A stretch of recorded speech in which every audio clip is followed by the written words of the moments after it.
Hey guys, this is OddOneGaming. This is going to be another Dragonheir Southern Gods video. In today's video, I'm going to show you the team that I'm using currently for the sake of the temporal vortex. That is going to be including Flora. You might have seen my summons video yesterday. If you did not, go ahead and check it because there were some insane polls. The rates were just crazy. And obviously, since I got Flora, I said, you know what, let me just show you the team that I built. I tried to look at, what I could use, what I could not, what makes more sense. I obviously looked at the rankings as well to see what people used. And I kind of came to a pretty strong point.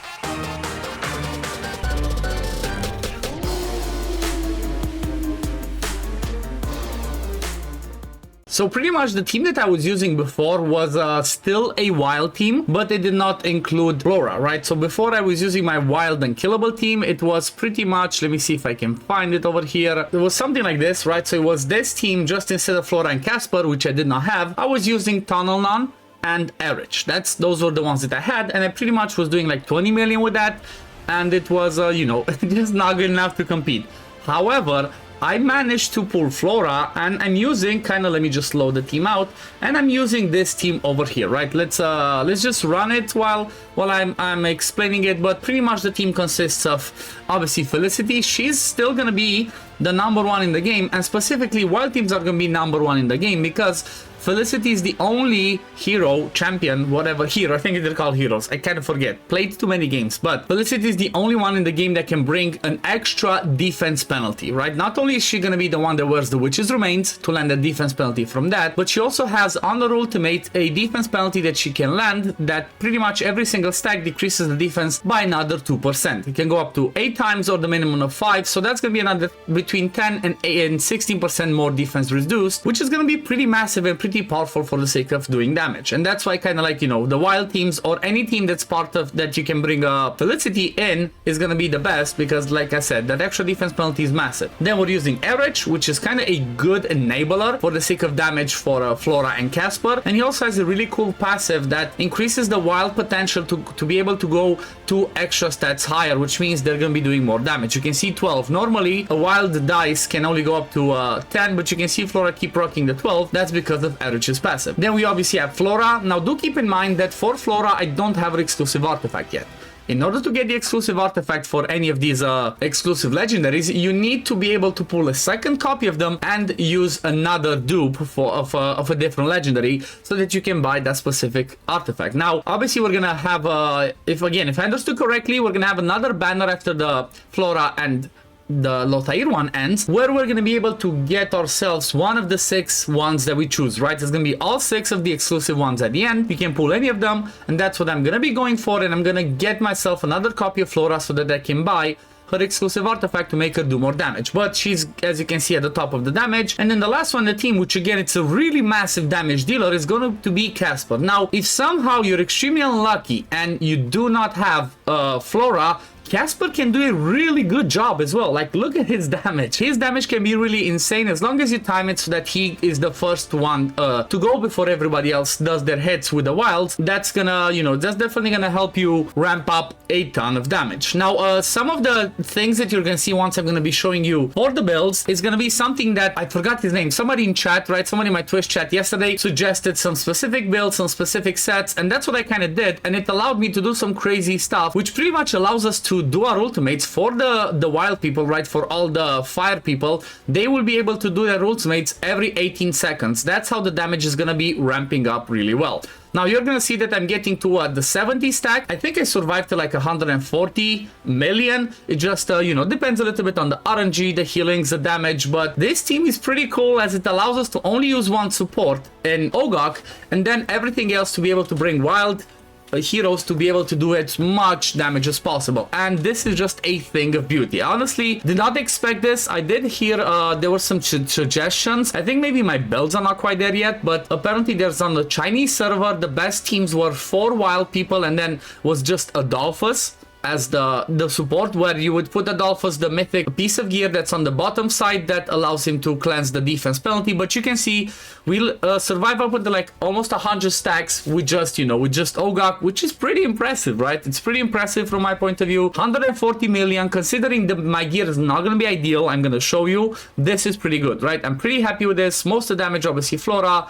then Casper, and then barely any damage from Felicity and Erich, but they're more in there to enable. Now, I guess let's have a look at the preset that I'm personally using. So if you go over here and look at the skill timings, you're gonna see I let Felicity pretty much go full YOLO. The reason is she's gonna be doing this ultimate so much because of her passive that can boost her ultimate energy every time she crits, and then at the same time because of a specific set that I have in the team that gives us another 10% ultimate energy whenever an ult is cast. That allows her to go full YOLO. Then we have Erich go at 14.2 every 18 seconds. That's pretty much, I wanted to leave it a little bit so that they make sure, you know, everybody else does their ultimate before he goes, because he's gonna be the one that boosts everybody else's ultimate energy, at least the fire ones. Then we have Flora. She's running at 11 seconds initial one, even though her initial one can be like 10.8. I went with 11.7 to be as close to Casper and everybody else as possible. Then again, every 18 seconds. Casper afterwards goes at 12, which is just the initial one, and then every 18 seconds. And then I kind of put Og at 26 and then every 20. I kind of noticed that the same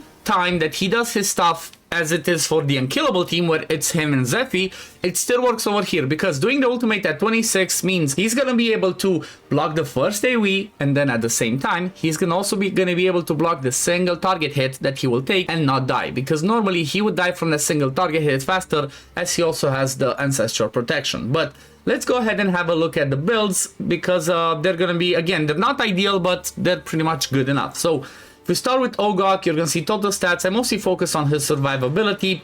Ranked really low on the enlightenment. Maybe I should try and squeeze a little bit more enlightenment so that he heals more.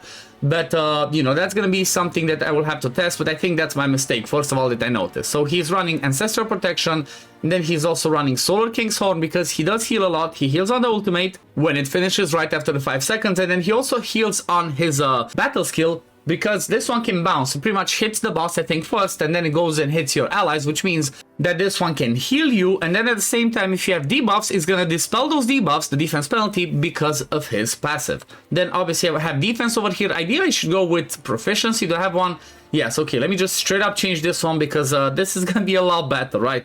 Let's go. I lose a little bit of stuff, but more proficiency means I'm gonna be healing for more, and pretty much it's gonna be defense percent. You gotta remember, if you're gonna be putting somebody in ancestral protection, make sure you stack up their defense as well, because otherwise they're gonna soak up so much damage, they're just going to die. Now, next one is going to be Felicity. She's, like I said, running the Witch's Remains, plus she's also gonna be running a 3 years the Brotherhood Spirit, because every time she does her ultimate, she's gonna put this stuff up, right? Whenever the wearer casts an ultimate skill, all allies' elemental damage dealt increases by 15%. And because of the fact that, like I said, she's gonna be going so often, paired with her passive, she's just gonna pretty much have this buff up almost all the time, and also she's gonna have those defense penalty up all the time. Obviously, focus accuracy on her, and then if you can try and get crit rate, maybe I should have tried to get crit rate, but I don't think I have one. Oh yeah, I do. Perfect. So I should go with crit rate on this one, because again, this one's going to help, as the more she crits, the more often she's gonna be going, especially like I said on this one, right? Gain 3% ultimate energy when battle skill and ultimate skill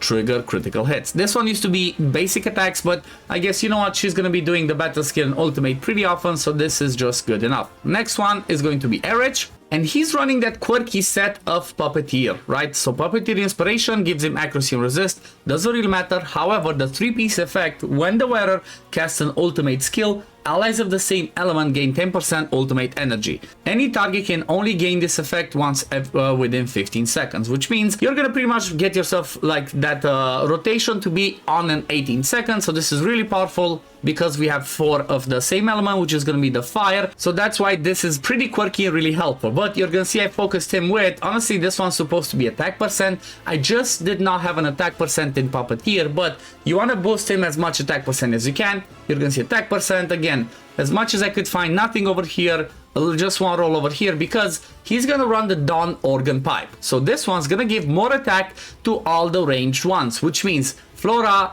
then Casper, then Felicity, then himself are gonna be doing more damage with more attack, but then at the same time, Og will be doing some more healing, because his healing scales off of attack and enlightenment, same thing over here. So that's why this is going to be really good on average. Next one's going to be Casper. He's going to be one of the damage dealers.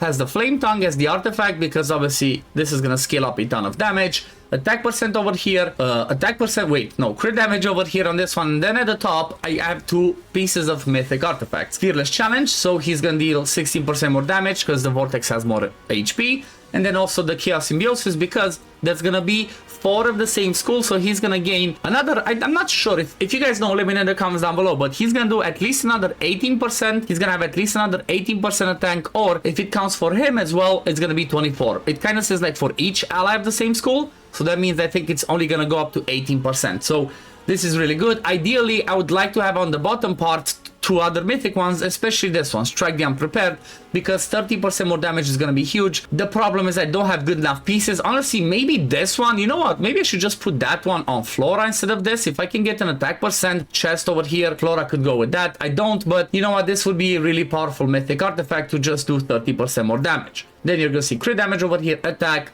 and his total stats are going to be, as you can see, decent attack, good crit rate, good crit damage. I would like to get more attack, but you know what, it works for now. And then the last one, which is going to be the main event, is going to be Flora. She's the queen, stack enlightenment, stack attack. This is not ideal, right? I would like to get higher enlightenment, higher attack. It's just I don't have the perfect pieces of gear yet, but this works for now. So she's running a positive rune with proficiency that ideally I would like to have attack percent on as well, but I don't think I have any other ones. I need to farm more. Negative rune's gonna have attack with more proficiency. Chestplate is running a proficiency one with some attack percent. Again, not ideal. I would prefer to just have something like either this or something like this, but don't have it, so it is what it is. Glove is going to be imposing presence. Again, the wearer, this one honestly I don't think is gonna be that strong because she's not going to be at 100% HP much. I think, you know, let me just swap it to this for now. I know it's a flat attack, but it's going to be better. Gives her more attack. Don't lose I'm losing a ton of attack though. I guess this is going to be worth testing, right? If I lose this much attack, how much am I going to do? I guess I'm going to rerun it after I finish going through her build and see if I do more than I usually do with just the simulation. But for the weapon, Fearless Challenge again, more damage if they have higher max HP, which is going to be the case. Again, it's not an ideal piece. Look at this. I don't even have attack percent on this or, you know, proficiency rolls just one, so it is what it is. And then same thing, Chaos Symbiosis. This one's decent. Triple proficiency roll on it, and obviously the Queen's Fan is gonna be good up until I get her exclusive artifact, as it's gonna give her more damage for her derivative damage based on the tiles difference. So you want to make sure the Flora is towards the back as much as possible if you're going to be using the Queen's Fan. Same principle for any other one that you're going to use with this. If it's going to be somebody like Ivelios, for example, same thing. Put him as far back as possible. Now let's just run it, right? Let me just randomly run it and see how much am I going to do. Is it going to be more with just having that glove that makes her do 30% more damage, even though we lost, as you saw, 670 attack, something like that. Let's see. Come on, is it gonna be more? I'm expecting maybe for it to be more because it's 30%, right? And defense penalty is gonna be on all. Oh my god, oh my god, wow. Okay, this just tells you the power of actually having the right pieces of gear. This jumped another 50 million more damage just by having that glove. Damn. I mean, I knew it's gonna be good, but not that good. That's insane. Maybe I should look the same thing over here. Do I have another one in Strike the Unprepared? Just resist.